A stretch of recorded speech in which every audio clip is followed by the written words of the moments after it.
Saya tidak mengerti mengapa Dimas Sunan Kalijogo menggunakan ini.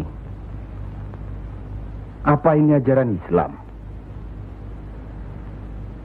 Saya pun tidak mengerti mengapa Kanjeng Sunan Giri baru mempersoalkannya sekarang.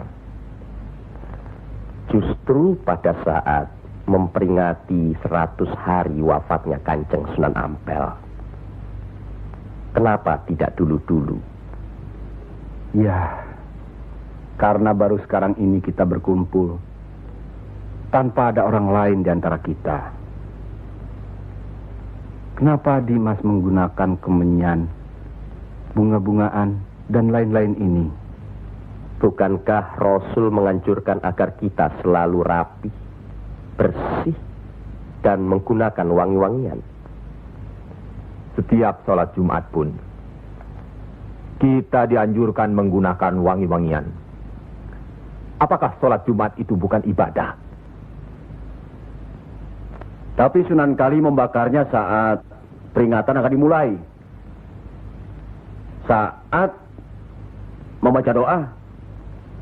Sholat Jumat itu bukan hanya berdoa, tapi juga menghadap Allah. Dulu, kemenyan itu digunakan menyampaikan doa untuk nenek moyang lewat asapnya. Itu dulu. Tapi sekarang cukup dengan ini. Yang pasti, kemenyan itu tidak boleh. Adakah tertulis jelas nama kemenyan itu? Adakah penjelasan atau kejelasan mengenai jenis, bentuk, atau nama dari wangi-wangian itu?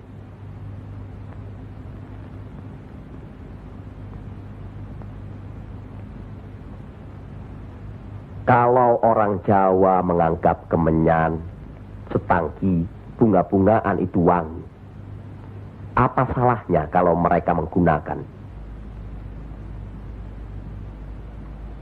Tapi Sunan Kali kan bisa melarangnya. Untuk apa melarangnya? Untuk apa kalau cuma membuat mereka tersinggung dan kemudian kita tidak berhasil mengislamkan mereka? Memang Sunan Kali lah yang selalu lain cara pendekatannya kepada rakyat. Tidak ada cara lain Kanjeng Sunan Giri selain mendekatkan hatinya, sentuh perasaannya, sesuaikan dengan kebiasaannya, yang kemudian setelah mereka merasa cocok, sesuai, lalu kita rubah sedikit demi sedikit. Bukankah kesemuanya itu telah kita musyawarahkan terlebih dulu? Tapi ingat, janganlah merendahkan martabat Sunan Wali dengan berpakaian mulung seperti itu terus-menerus.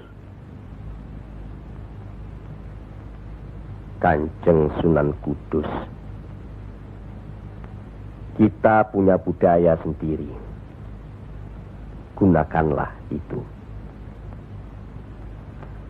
Dengan begini saya bisa mendekatkan diri, bergaul dengan mereka. Tidak ada jarak antara kita dengan mereka. Ada sambung rasa. Lagi pula iman Islam seseorang bukan terletak di pakaian, tapi di sini.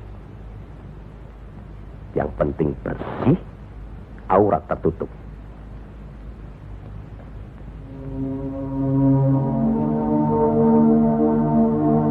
Hari ini setan-setan sedang bertengger di dada sedulur-sedulur. Lupakan firman Allah. Kalau ada perselisihan di antara kita umat muslim, kembalilah pada Al-Quran. Kenapa sedulur-sedulur lupa? Kenapa?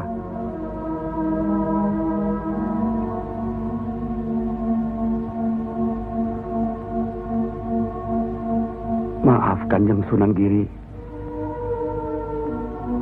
Semestinya hal ini tidak boleh terjadi. Apalagi Kanjeng Sunan sebagai pimpinan kami di sini.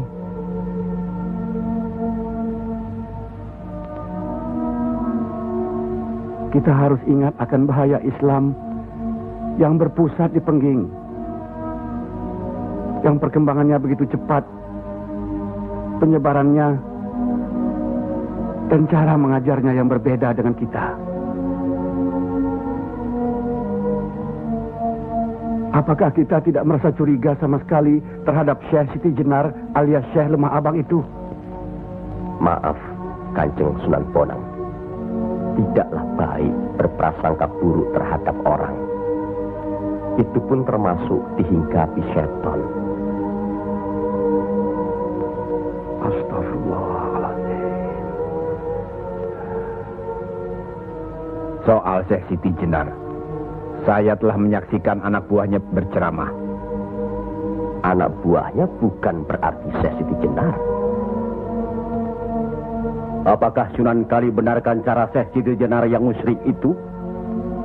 Bid'ah? Murtad?